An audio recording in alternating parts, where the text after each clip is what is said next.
एक गांव था, नाम था ढोलकपुर। बड़ा ही शांत और सुंदर गांव था। लोग हमेशा खुशी से झूमते थे क्योंकि उस गांव में रहता था महाराज रायस्टार, जो अपने गांव के लिए एक शेर था, जो कभी अपने लोगों के साथ गलत होने नहीं देता था। लेकिन उस गांव में छुपा था एक डरावना राज, एक राज जो सबके दिल में था पर जुबान पे नहीं।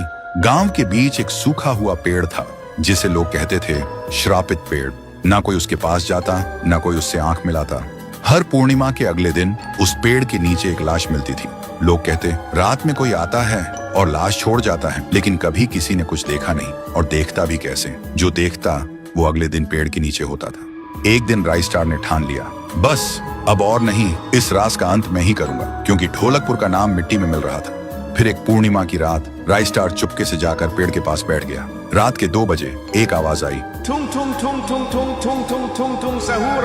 और फिर वो पेड़ भूत में बदल गया। वो भूत कुछ अजीब सा था, एक भयानक शैतानी हंसी वाला चेहरा, आंखें बड़ी बड़ी। वो पेड़ चल के एक घर के गेट को जोर जोर से खटखटाने लगता है। तभी एक आदमी डर के मारे आवाज सुन के बाहर निकलता है। वो भूत अपने लकड़ी जैसे हाथ से एक ऐसा थप्पड़ मारता कि उसकी सांस वहीं थम जाती है, और उसी जगह उस लाश को ले जाता है और वापस फिर से पेड़ बन जाता था। देखते ही रायस्टार का दिल कांप जाता है, पर वो कुछ बोलता नहीं।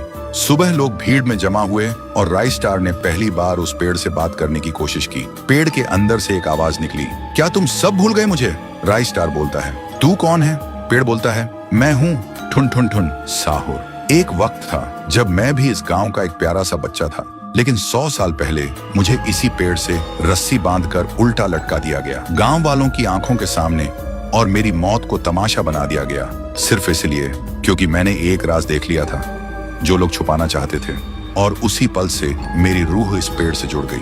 उस दिन से मैं इंसान नहीं, एक सज्जा बन गया, और हर पूर्णिमा में एक राजदार को चुनता हूँ और फिर उसे उसकी खामोशी का हिसाब देता हूँ। रायस्टार बोलता है, लेकिन अब तो वो लोग मर चुके हैं ना जो तेरा कसूरवार थे, अब तू मासूम लोगों को क्यों मार रहा है? पेड़ कुछ देर चुप रहता है, फिर बोलता है, ठीक है, बस एक बार मुझे याद करो, एक दिया जला दो, फिर मैं कभी किसी को नहीं मारूंगा। फिर रात में सब लोग आते हैं, एक एक दिया जलाते हैं, और तभी पेड़ अपने आप से आग पकड़ लेता है और आखिर में मुक्ति मिलती ठुन ठुन ठुन साहुर को।